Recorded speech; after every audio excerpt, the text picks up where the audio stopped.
It's called Games Design, and that's exactly what we do. We don't talk about games, we actually make games. So it's a very hands-on, interactive, skills-based, but a lot of thinking about what makes a good game as well. The way that we run the course is that it's like a studio. That is unique. I don't know of any other course, certainly not where I've ever taught before, that is organised like that.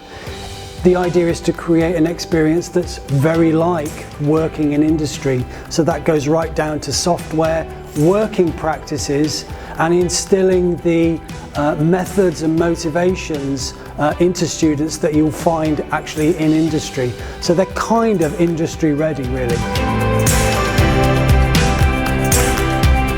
I think students speak through their actions as well as what they say to me directly. My course has a really high attendance and achievement rate. So when students are on the course, I don't have any problem encouraging them to come to college. They want to come and work. Good number of students go to university to follow a game art or a game programming course. A number of students go on to do related computing courses in wider IT and media fields.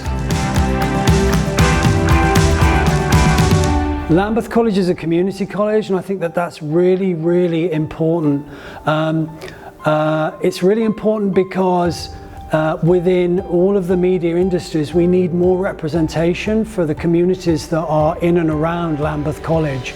And so I'm really excited to be nurturing black talent to go out into that world and to make new games with new content and new ideas. I've got the best job in the world. I help students realise their dreams and their ambitions. We make really exciting games that are their ideas, and it's an incredible amount of fun, hard work, but it doesn't seem like work because students go home at the end of the day smiling.